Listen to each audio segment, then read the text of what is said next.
It's the morning of May 10th, 2011. We're at the Eagleton Institute of Politics at Rutgers University. I'm Michael Aron of NJN News. We're here for the Thomas H. Kaine Archive at the Center for the American Governor. This morning we're going to talk to Marla Ucelli-Kashyap. Marla is a director of the Annenberg Institute for School Reform at Brown University, and she was a senior advisor to Tom Kane on education policy in the 1980s.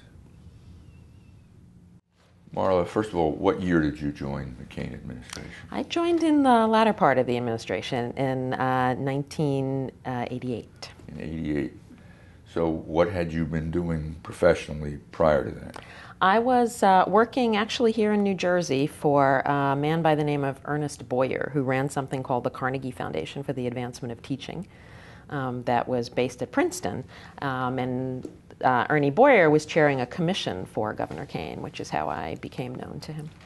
He was pretty well known at the time. He was Ernie a Boyer. Very well known national figure. Yeah. Where do you come from originally? Staten Island, New York. And how did you get into education? You know, I got into education through kind of a back door. I never intended to. I majored in journalism and communications. And Where? At NYU. And in fact, I worked for CNN in its first year of existence, first or second year, which happened to be when Tom Kane was being elected the first time, and one of my assignments was to go check in every once in a while on what was going on with the recount of those votes. So it was kind of funny that I ended up 7 years later working for him. What was your first job out of NYU? My first job out of NYU was as a press secretary on a political campaign, which was a very short-term job because we didn't make it to the general election. That was in Rhode Island. And then I moved to Washington to try and make my way in there into that Washington world, and that's how I got into education. I started working for the Washington office of the Carnegie Foundation.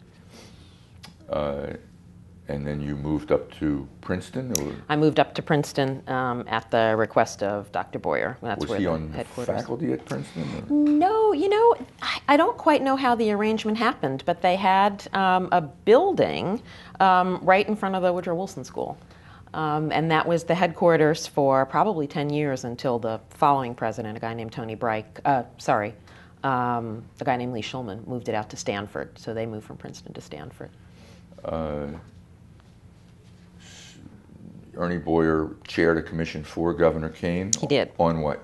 I was afraid you were going to ask me that. It was something related to, I want to say, private higher education, I believe. Yes, I think that's what it was. And he had a different special assistant for education at the time, a guy named Rick Mills, who you may have spoken to. Not yet. We intend to. Great.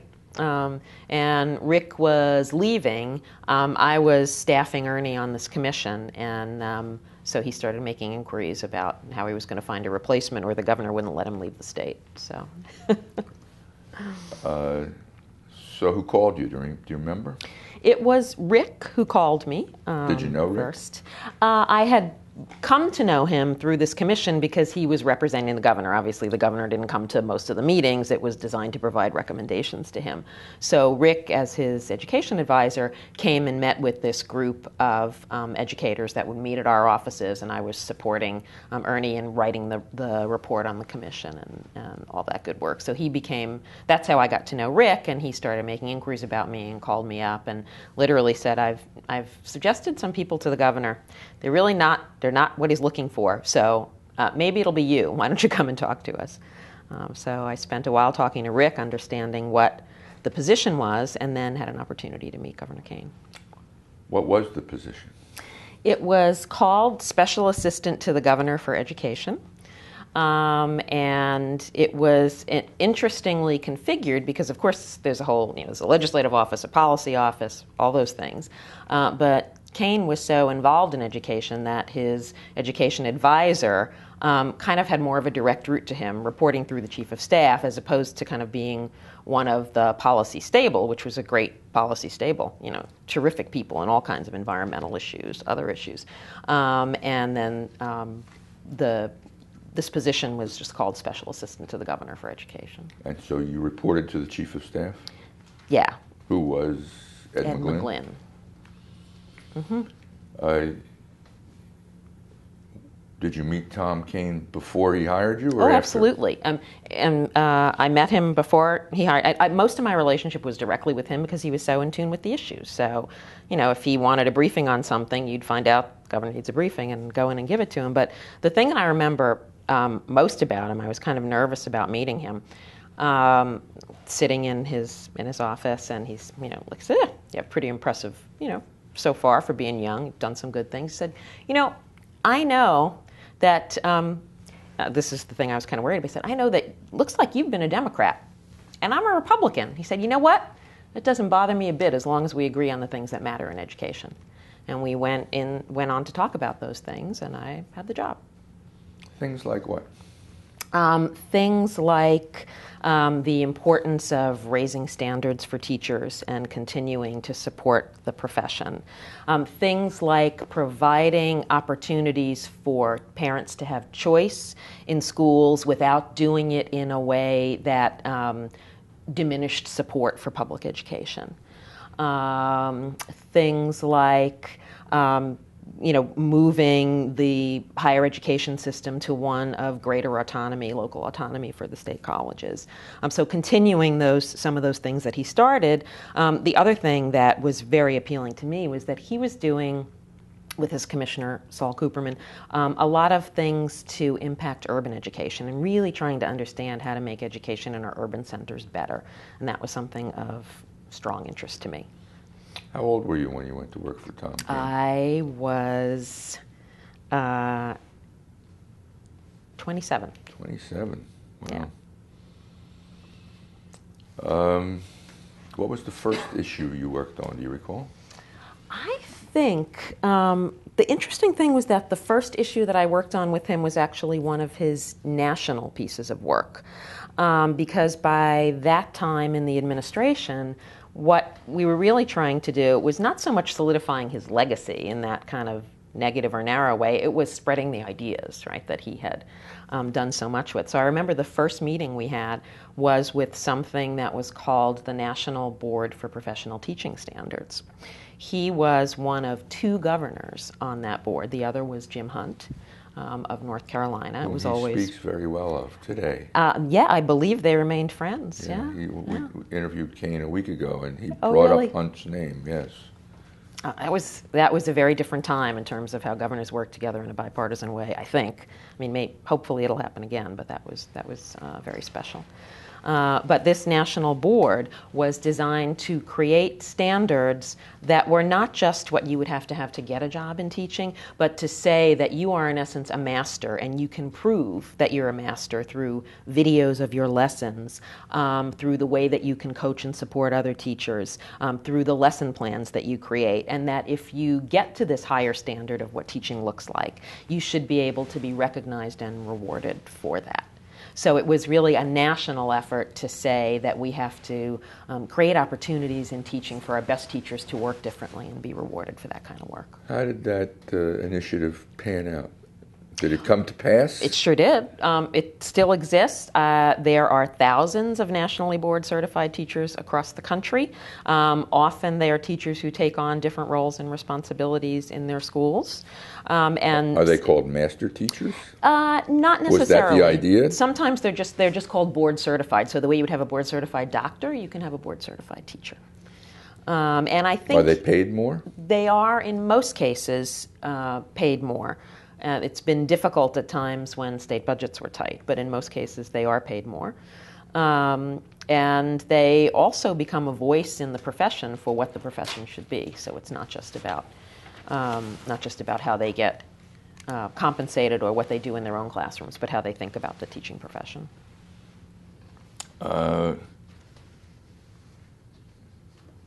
Excuse me a second. I'm not sure what you're asking. How come we don't hear more about this? Yeah. All right. Well, you heard the question. How come we don't hear more about this? I think that you do hear more about it if you're in the business of education reform. And I think the reason that you don't hear more about that, and a whole bunch of other things that are really important, is that we are in a very polarized time right now. It is, you're either in the union camp or you're in the reformer camp, and there's nothing in between. That is never the way Tom Kane conducted his work in education policy, and it's not the way he led the state in education policy. That is kind of the way it is now. So what you hear are very polarized conversations instead of things like, we know that we need to create more opportunities for teachers to work together collaboratively, which is something Tom Kane did more than 20 years ago. We know that we need to ensure that there is a reasonable floor of salary that makes it a viable profession. We know that we need to get people into the profession from all kinds of different routes, including traditional teacher preparation programs, but also from other businesses and industries who are willing to make those changes and bring their experience into the classroom. What Governor Kaine said was there's room for all that, not that there's one or the other, and one is good and one is bad. Do you recall how the initiative on a national teacher board certification was received by the NEA? Both unions, the NEA and the AFT, were active members of the board and strong supporters of the work.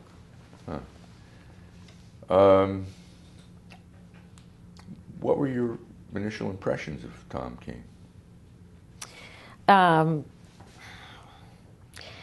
I thought that originally that I'm like, can this guy be such a successful governor? Because he seems really nice. So I was a little suspicious about that. I thought that he had taken a chance in some ways in hiring me, since I was young, hadn't lived in the state more than 3 or 4 years, and wasn't of his political party. And I really admired him for that. But what I came to, I think, admire most was that he is a listener. And I think that he made a lot of good decisions based on listening to different people, not just his advisors, but people in communities, about what their needs were, what their hopes were for their kids, teachers' concerns about what they wanted to do to be more effective, things like that. So that notion that he was a listener and somebody who needed to kind of see and feel and touch the issues that he was working on, that came through very quickly. He tried to get into a classroom every month. I don't think it always worked, but and sometimes actually even taught lessons, read to kids or actually taught them lessons. Would you go with him to the class? I did a few times, yeah. What was the nature of the relationship between you, him, and Saul Cooperman? Who talked to who most, and how did the process work? Commissioner Cooperman always had a direct line to Governor Kaine, as he should, as a cabinet member and as someone who was really enacting a very ambitious reform agenda. I considered my role to be sort of partly facilitating that relationship with the cabinet level department, not just with Dr. Cooperman, but with others, and also being the governor's advocate and making sure that things were working in the way that was best suited to the message and the agenda that he had in mind. So I would say it was a cooperative relationship. Who did you work most closely with inside the governor's office? Good question. Inside the governor's office, I worked a lot with speechwriting staff because he was often speaking about education issues, and especially in the last 2 years, often speaking nationally about education issues. So I work closely with them. I work closely with the Constituent Relations Office because there were so many letters and questions and concerns about education issues, especially K-12 education issues. So I work closely with those folks to make sure that people's issues were addressed. We called him the education governor by that point in time, I believe.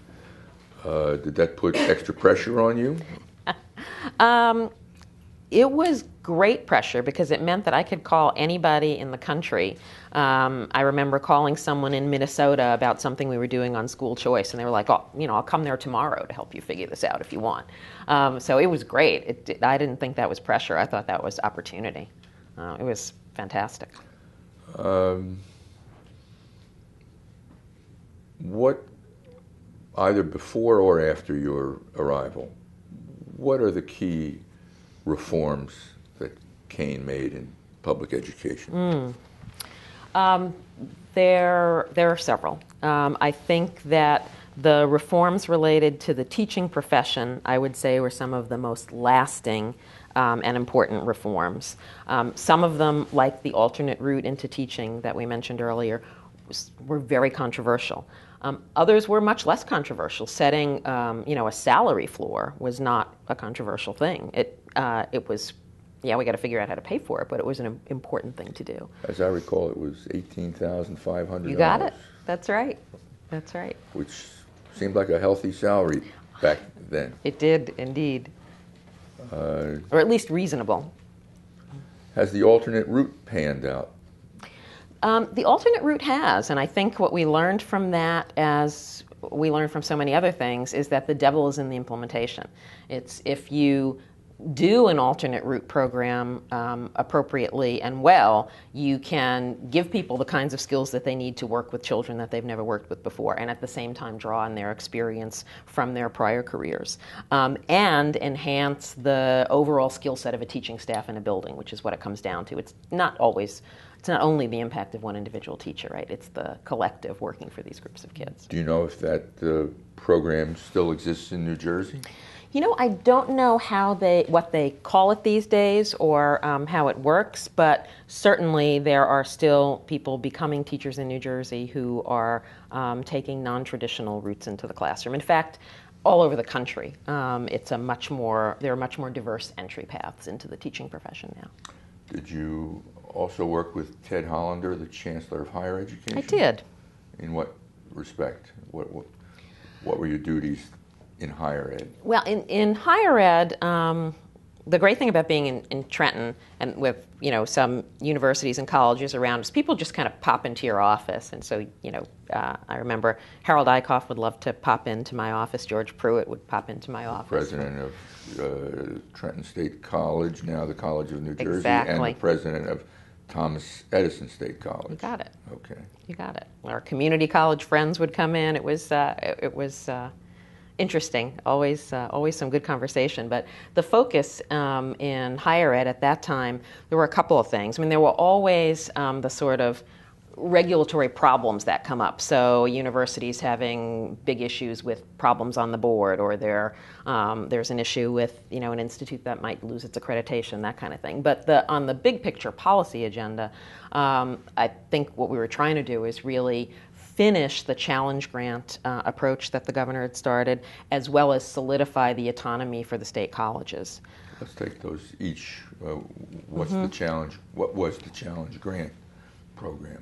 The idea behind the challenge grants, which started with Rutgers and the public universities and was moving to the privates by the time that I worked for the governor, was that you didn't want necessarily to put more money into a base budget of an institution to do the same thing in the same way, just do more of it, but that you wanted to really challenge institutions to identify what would be unique or special or something that they could use to both enhance their reputation, recruit more students, and contribute to New Jersey.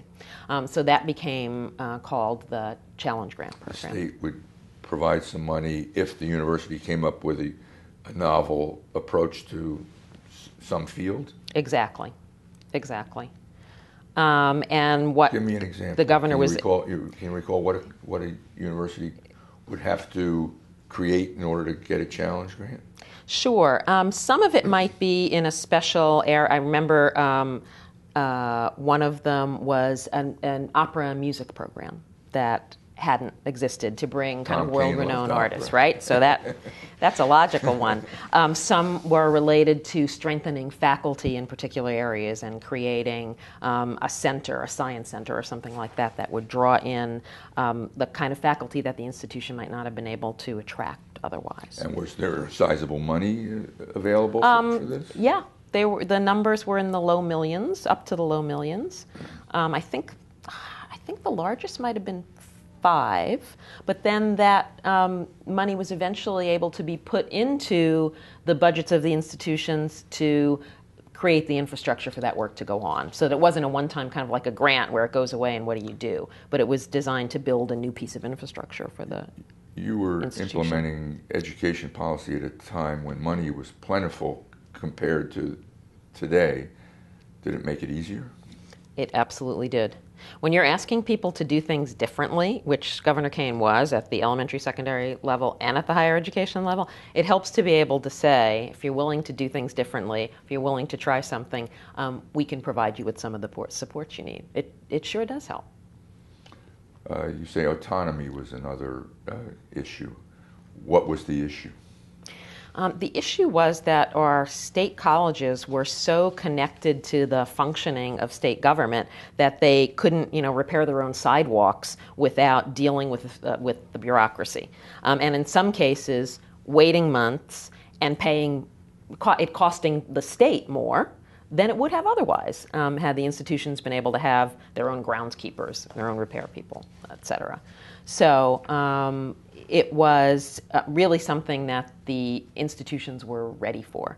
And it made them more efficient and more responsible for their own progress. Was there a major piece of legislation that created autonomy, do you recall? It had to be created legislatively, as I recall, yes. Yeah, I seem to recall the same, and that it was a big deal.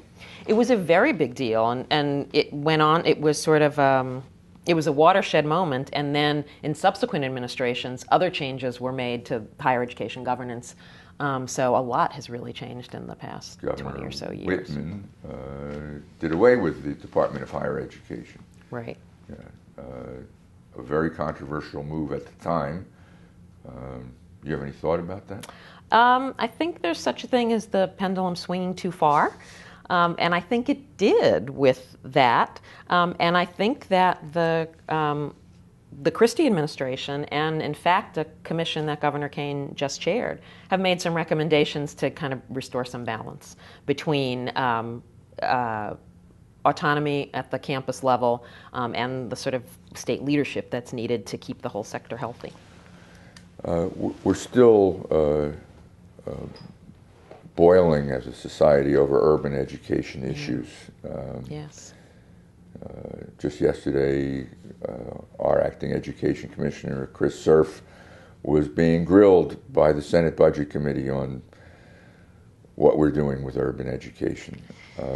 What did Tom Kane? Obviously, he didn't solve the problem because we're still really at a high fever pitch right now in this state discussing these issues. What did he try to do? What did he succeed at? What did he not succeed at? He didn't solve the problem, but he took on the problem. And that was, again, as with so many things that he did, ahead of his time, I think, and ahead of where the nation is. So a couple of really important things. One was the Takeover legislation that enabled the state to take over and run a school system that had been persistently failing. So this is long before the Bush administration's No Child Left Behind, right? It was a way of saying you can't keep failing kids, we have to do something about that. It was extraordinarily controversial. It was a lot of court decisions involved in that.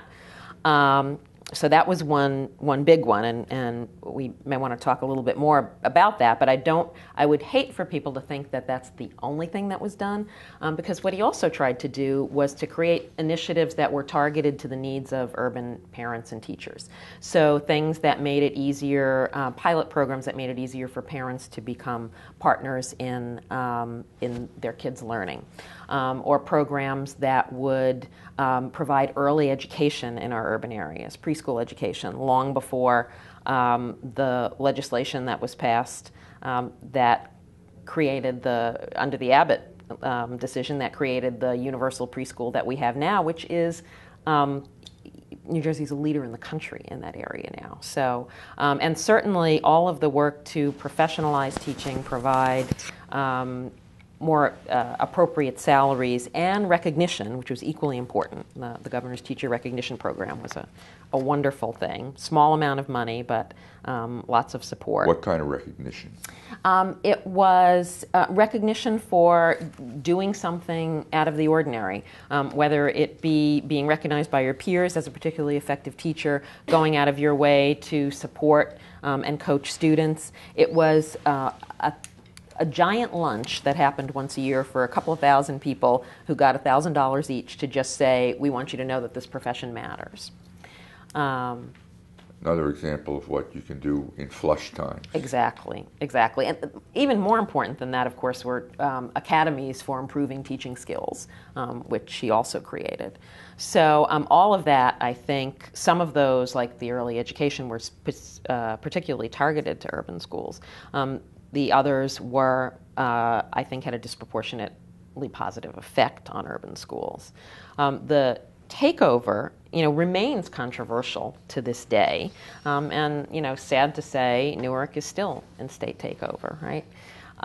So I think there's a really important lesson from that, and it was a tough thing to do at the time. And the lesson is that taking over the administration and running and finance and governance of an urban school system that's failing its kids is a necessary but not sufficient condition for making the schools better. So we knew that much, and we cleared the underbrush to make it possible for schools to focus on what they're supposed to be about, teaching and learning. But building teaching capacity in urban schools is probably the biggest problem, one of the biggest problems we face in our country today, and frankly, it's building teaching capacity. Teaching capacity. What does that mean? It means that that the adults have to have the skills and knowledge and dispositions and habits that they need to serve a classroom of kids who come with a bunch of challenges that they might not have anticipated, or who simply learn very differently, or who speak different languages, or who have special needs. So in essence, you're kind of orchestrating the learning and lives of 25, 30 kids with very different needs. Jersey City schools were taken over by the state. I'm not sure whether they've been transferred back to local control. Patterson schools were taken over by the state. They're still under state control. Newark is still under state control. I'm reminded that Governor Kaine considers the takeover legislation a failure. You said it's something necessary but not sufficient. Mm-hmm. What do you think of his assessment that it really hasn't done the job? I definitely don't think it's a failure. I don't think it lived up to our expectations. I think we were all pretty naive and thought that if you got rid of corruption and you moved resources more effectively to support the needs of kids, and you got rid of school boards that were not necessarily looking at the best interests of children, they tended to be more about the employment of adults. I think we thought naively that if you took care of all that, kind of the teaching would take care of itself and the learning would take care of itself. And I think the story of school reform in the entire country over the past 25 years says that it takes a lot more than that. I think there's one positive story among the ones that you mentioned, though, which is that over time, and it's taken a long time, and it's not necessarily, it's not where we'd want it to be, but the Jersey City school system went from takeover to being a finalist for the Broad Prize for Urban Education a few years back. So that's a long trajectory. As I said, no one would be satisfied with the education that many kids are getting in Jersey City public schools, but it's come a long way. That road wouldn't have been started down without takeover legislation. What was Governor Kaine's orientation toward the whole Abbott versus Burke school funding issue, which many Republicans viewed as a liberal activist court forcing the state to spend money? What was his orientation towards that? It's interesting. By the time that I started working with the governor, we were focused more on the implementation of what came out of that, and not I didn't have many conversations with him about sort of overall view about the harm or help that something like Abbott versus Burke provided. I would guess, in fact, I'm sure that he had more conversations with Saul Cooperman and with Rick Mills around those things. Did you interact with legislators?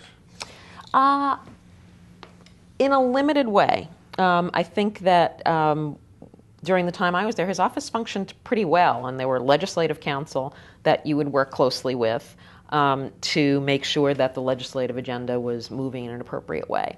I didn't do a lot of direct work with legislators. Some, more of kind of an explanatory nature. If there was a new policy idea coming down, like the school choice piece, for example, that you would, set up briefings and conversations to help people understand what the goal was.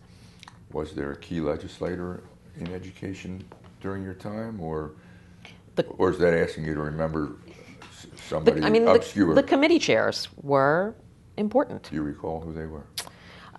Let's see. Was Matty Feldman the Senate Education Chairman in those days? He was, I believe, for at least part of that time. I'll tell you the names that stick out. Marty Feldman, Joe Palaia. At that time, Joe Carrillos was, I think, just starting to get really engaged in education. Jack Ewing. Oh, yes. Who was, I remember him as someone who always would be willing to engage around the issues. He was committee chairman at some point, too. Yes. Yeah. I'm not remembering when the switch was, but yes, he was. Did you enjoy this work? I loved it. Why? I loved it. First of all, because I had a boss that I could learn a ton from. And because of the point that we were in the administration, we would, go to Washington or go to National Governors Association meetings and things like that, and get to, that time in the helicopter or the plane on the way where you'd be talking about what was going to happen, and figuring out who we were trying to influence and what could come out of the event. It was just a really wonderful experience to learn so much from somebody who really, I think, took people at face value in politics and said, we can make this work. Compromise wasn't a dirty word for him. It was really interesting to see a master work. And in any venue that we went, in-state or out, especially the out-of-state ones, where other governors and other legislators and people who were known for their work in education, he was always the most popular person. And because of what he had accomplished and because of the kind of person that he was. And one of my fondest memories, actually, is some governors' meetings where he and Bill Clinton, folks like Dick Riley, they cared about the same issues and worked on the same things. And so it was terrific to be in those venues where they were talking about what's important for making the world better for kids in very serious ways, talking about their struggles in implementing legislation or struggles to get union buy-in on this issue or struggles to get parents to understand why this would be the right thing to do. They had a very human, collegial relationship. And I also remember, I don't know if Governor Kaine would be upset with me for saying this, but both he and Governor Clinton seemed to like the peanut butter cookies at those NGA meetings. He probably would be upset. Riley was South Carolina, and Hunt, was he involved in some Hunt was North Carolina, yeah. He was in for part of the time, then he was out, then he got elected again. I mean, he's probably served more years as governor than anybody. You referred to Kaine as watching a master work. That's a strong word, master. He was a master of what? To me, he made politics seem effortless. He made politics and policy kind of all seem like the same thing. Now, granted, I was young, and I hadn't worked. I worked with some politicians up close. I'd never worked for a governor before. I really thought that he was masterful in the way that he used his staff, but relied on his own intuition, in the way that he used listening and personal experience to relate to people. Definitely a master. What was the toughest part of your job? The toughest part of my job, I think, was partly when you had to say no, because I was kind of the stopping point for folks, whether they were K-12 education leaders or college presidents or whatever, who needed and wanted some kind of support that you might want to be able to give, but was either inappropriate or couldn't do. So that on that kind of personal level, sometimes that was a challenge. I think in some ways the biggest disappointment was that education reform work, school reform work, which is really my passion, takes a long time, and you have to leave before the business is done, even with two good runs in office. Who's two good runs? Governor Kaine's 2 terms, okay. Right? He's still leaving in unfinished business. I think that's part of his notion that intervention was a failure. Is that we didn't make those schools better by the end of Governor Kaine's term. How much time did you actually spend? If you came in 88, the term ended in 2 January years. Of 90. You had 2 full years there? Almost 2 years, yep. How about the NJEA? Were they supportive of the governor? Were they resistant to the governor? The hardest battles had been fought by the time I got there, and those were alternate route was one of the particularly tough ones. So I think that there was always a wariness, and there would always be some opposition, but also respect and a good working relationship. Were they perceived as Democratic supporters? I would say so. Although I actually, why do I think that they endorsed his reelection? I think you might be right. That's, but I think that the overall perception was more Democrat than Republican. What were the New Jersey schools like generally back in the 80s? Well, like they are today, big range. I think we were just at a point where we're sort of recognizing that maybe what we accepted as the basic curriculum wasn't enough anymore. So I think it was a really challenging time. I mean, the governor instituted high school proficiency tests. You know, when that was started, high school proficiency was 9th grade. Eventually moved up to what you should have to get out of 11th grade, right? So even in more affluent communities, I think we were all a little sleepy in those days about what standards should be, and what kids really needed to know to be successful in the world. We know more today? We know more today about what's needed. We've certainly tried some of it, and it's a little challenging when there's so much disinvestment from, I think, both the political perspective. There's less willingness to make the kinds of choices that Governor Kaine made, and there's less money with which to make those choices. So that's a bit of a double whammy right now. I think our knowledge of what kids need to be successful and ready for college is more than it was then. I would say that across the state, there was always a huge amount of variation in what was happening for kids. Some of the best public schools in the country were and still are in New Jersey. Was it unusual in New Jersey to have area experts working inside the governor's office? You say you met with other governors. Did you have a counterpart in every state, or was New Jersey unusual? Excuse me. I would say that there was an active group of probably 18 or 20 states with people who held my position. In a lot of the other states, it was often a policy person might have a couple of portfolios, not just be a specialist in education, or their legislative liaison would also be handling the policy side of things. How often would you see Governor Kaine? Frequently. Of course, he traveled some, and I wouldn't see him then, but in a regular week, I would see him at least a few times.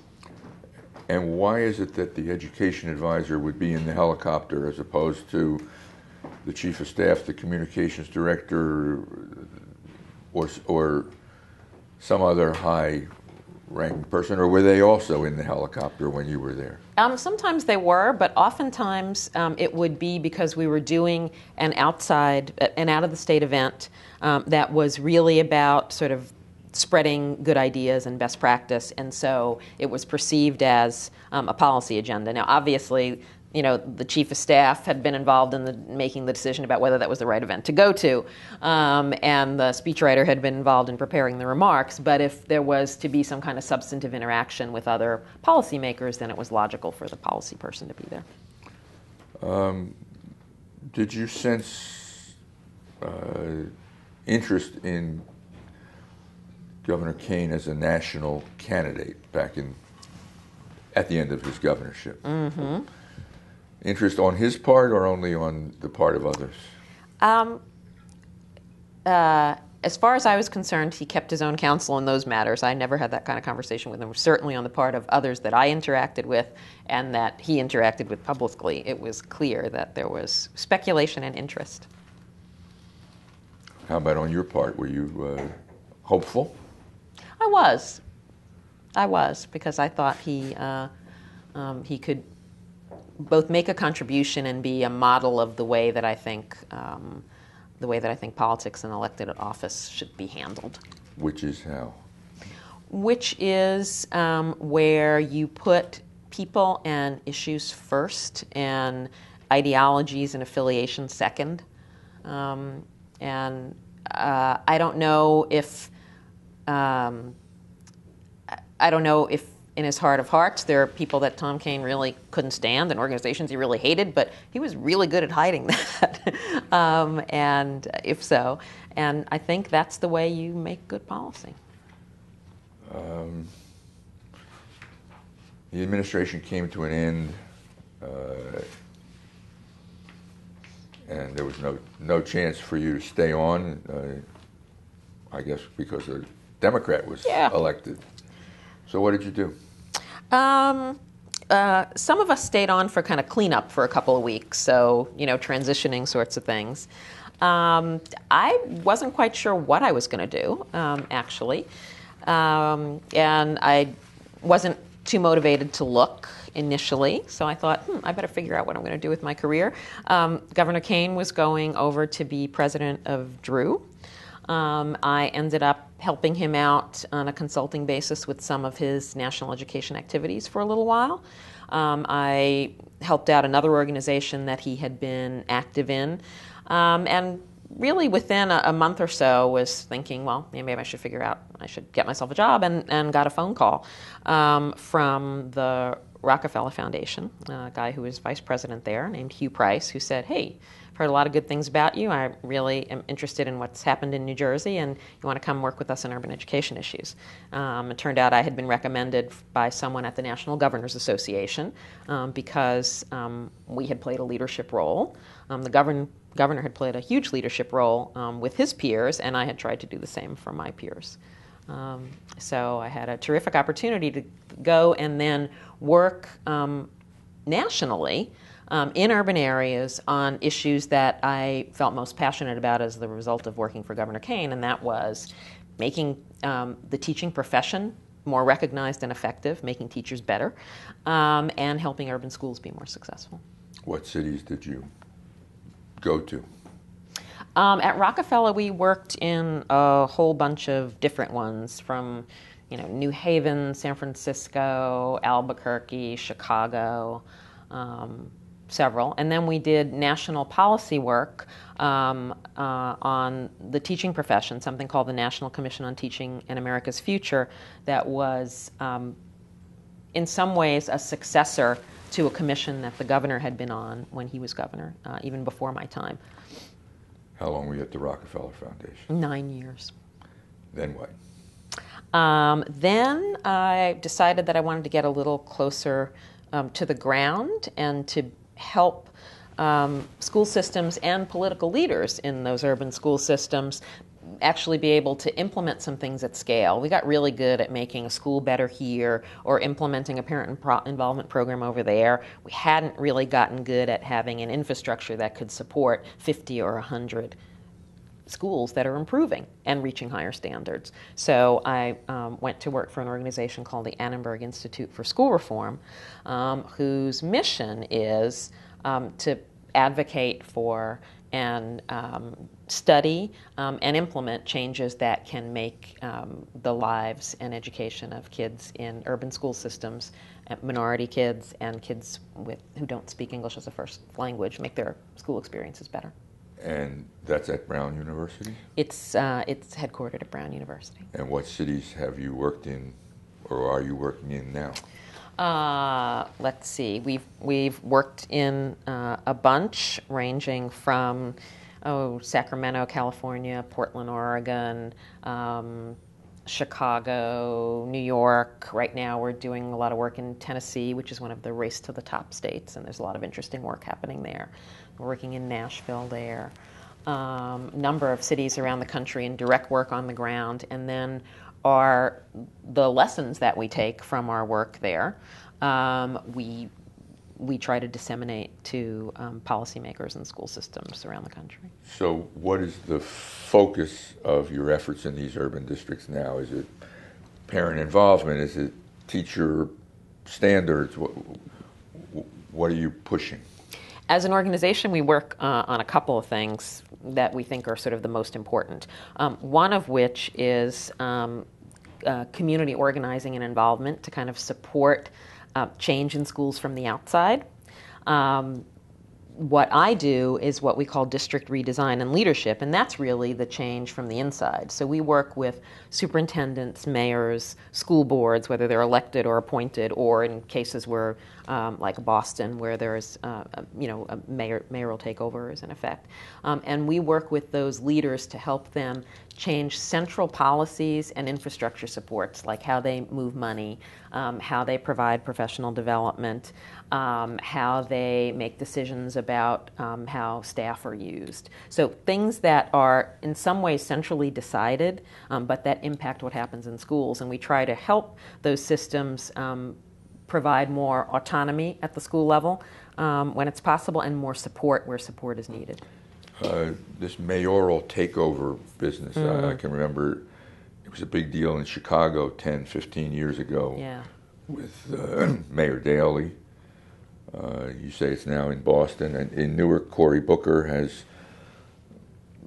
unofficially taken over the schools, or injected himself into the school issue. Is it a good thing, mayoral takeover of school boards? One of my colleagues at Brown University is one of the foremost students of mayoral takeover, if you will. And quite frankly, it's a similar story to what I said earlier about state takeover, right? It can set the stage for making teaching and learning better, helping kids achieve more. It doesn't guarantee it. But if it makes it possible for greater accountability, for greater targeting of resources, for someone being able to stand up for the schools and say this is an important thing, it can be valuable. The hardest thing for us to do, the hardest thing we do in any business, right, is change what people do every day and how they use the knowledge that they have to make something different for somebody else.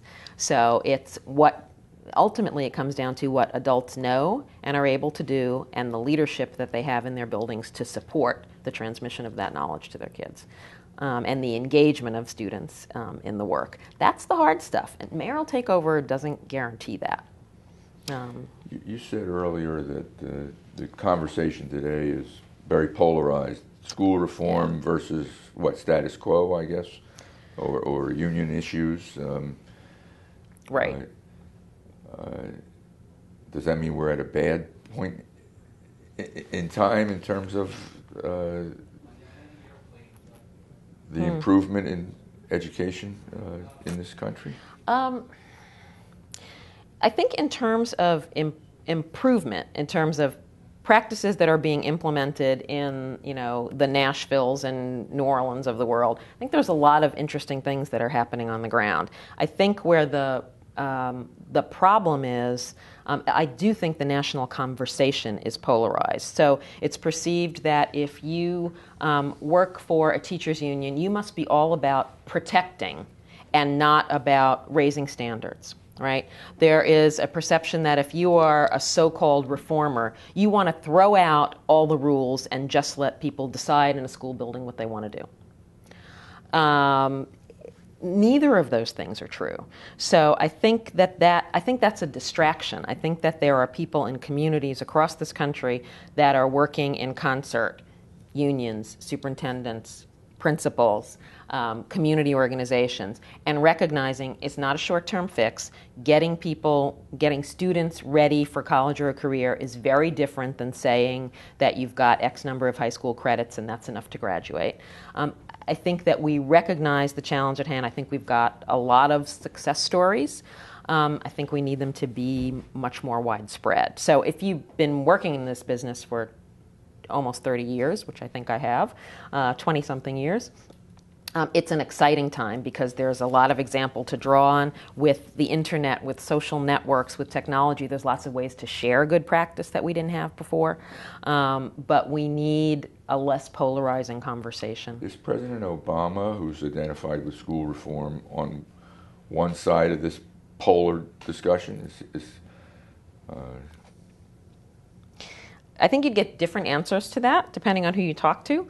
My impression is he certainly made decisions that could put him in either camp, if you will. He has said some things about firing teachers in certain situations that would make him seem like he would be in the anti-union camp. He has done other things that would make him seem like he is more of a progressive kind of reformer. So I think that they are, I think it's hard to put him in either camp. But I think that he would, I don't know if I would think he would be perceived largely as a non-reformer. I don't think so. I think he would be perceived as a reformer. The current governor of New Jersey, Chris Yeah. Christie, says that he and Obama are in the same place on education. Do you see that? Well, their rhetoric's certainly not in the same place. And so it's, Governor Christie seems to be really going after tenure. I don't think that the Obama Education Department is going after tenure. I think that they're saying you better have a bunch of different ways to judge teaching quality, and you better include in that how kids are doing, right? You better include some achievement in that, which makes total sense, I think, to wherever you fall on the spectrum. I think that what sounds like it's coming out of New Jersey's governor today is much more directly, it sounds very anti-teacher. And I think it's hard for people to get past that barrage of negative to look at what might be good policy potential in there. Do you think you can measure teacher performance in part based on standardized testing? I think you can measure it in part by standardized testing. I do.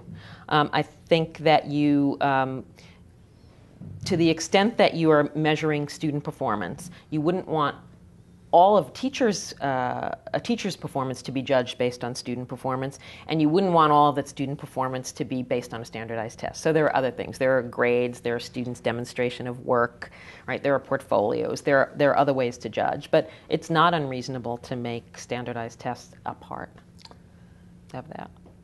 We talk about the crisis in education. When I was growing up, I don't know that the schools were any better than they are today. They probably weren't, but we didn't talk about education being in crisis. When did the crisis begin, and is it real? That's a great question. Yeah, there's sort of there's the nostalgia effect. Everything was somewhere at some point in time was way better than it is today. I think that when Governor Kaine came into office, that was right after something called A Nation at Risk came out. And that was the first sort of national report that called attention to what was happening in high schools particularly, and in kids' preparation. The funny thing was that in the long run, it probably turned out that that wasn't the best analysis in the world of what the situation was, but it did start to bring people's attention to the fact that the educational experiences we were giving kids were very different from the life experiences we thought that they would be facing. But I think it is fair to say that there is a crisis. If you look, I mean, if you're talking about a 60% graduation rate in our urban centers, you got to call that a crisis, because 30 years ago, you would have had an opportunity to go get a job at a union wage or maybe at least at a living wage. You don't have that opportunity anymore. So if we're losing large percentages of our kids, and it's not just in urban areas, those are the ones that I know best, there sure is a crisis. It's a crisis that we haven't had to feel because we can get our high-tech employees from somewhere else. We can get our service employees from somewhere else. We can do whatever we need to do as a society and economy. I don't think we can do that forever, and I think even more importantly than the economic cost is the societal cost of having 17-year-olds with no school, no jobs, no prospects. That's not good. You said that was an interesting question. That's an interesting answer. You're saying, in essence, that the jobs aren't there for the dropouts the way there were jobs for the dropouts back in the 60s and 50s. Yeah, it was acceptable. You could have a life that would allow you to be a productive citizen and take care of your family in the 40s, 50s, and 60s with just a high school education or with not even a high school education. And not today. You can't. Absolutely not. Not in let's put it this way, not in a legal trade. Have you stayed in touch with anybody from the Kaine years? Sporadically. I love when I have an opportunity to run into folks from the Kaine years. There was, I'm trying to think of what the actual occasion was. There was sort of a reunion maybe 4 or 5 years ago, and that was just really fun to see everyone. Maybe it was the 20th anniversary of... No, it wasn't I can't remember what the actual anniversary was, but it was held at Drew, and I got to see all my old colleagues: Peggy Howard, Brenda Davis, Alice Tettleman, all my friends from the Office of Constituent Relations, Mike Marr. It was fabulous, and once in a while I talk to different people related to a commission or an issue or advice that someone wants. And actually last summer, the woman who used to head the governor's office of the Washington office, a woman named Alice Tettleman, she started a Italian vacation villa company, and I rented a villa from her in Italy last summer. Well, so your connection paid off. Definitely.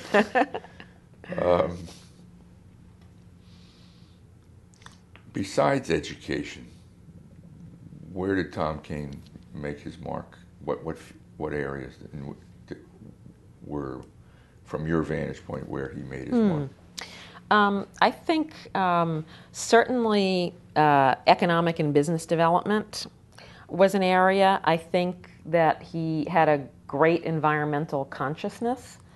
I would say those are two significant areas, and maybe I didn't pay attention enough to the others to know. How about the state's identity, its sense of itself? Did that change from your vantage point? Yes, absolutely. Because I moved into New Jersey not long after he became governor, and I witnessed the sort of changes in people's attitudes over time. In the early years that I was there. So absolutely, I think that that he raised the profile, not just the being the stepchild to New York and Pennsylvania thing, but in terms of the important, economic engine, home of pharmaceutical industry, home of lots of natural and wonderful resources. And I think he changed the profile and perception of that. Have you spoken to him in the, what is it now, nearly more than 20 years since you left his employment? You kept in touch with him? I've spoken to him on a number of occasions, seen him on a number of sort of more public occasions. Most recently, I wasn't in touch with him directly, but with the commission that he was chairing for Governor Christie. So sporadically over time, and he is as charming and on top of things as ever. Last time I saw him was probably 4 or 5 years ago, maybe 5 years ago, at an event in Newark.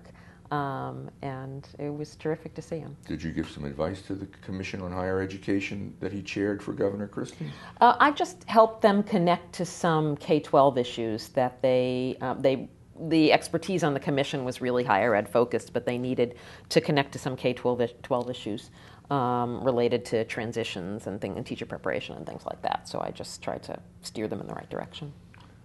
And how do you think New Jerseyans should remember Tom Kane?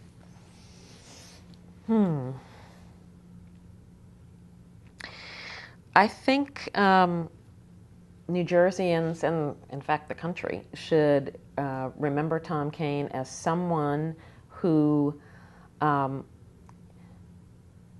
knew how to listen, was full of good ideas, and could build the relationships in a way that enabled him to take on tough issues. And in so doing, became someone who really changed the profile of New Jersey nationally. And from a very selfish perspective, I think helped a lot of young people get launched on interesting careers and do good work. Like you. Hope so. All right, let's leave it there. Thanks very much. Thank you.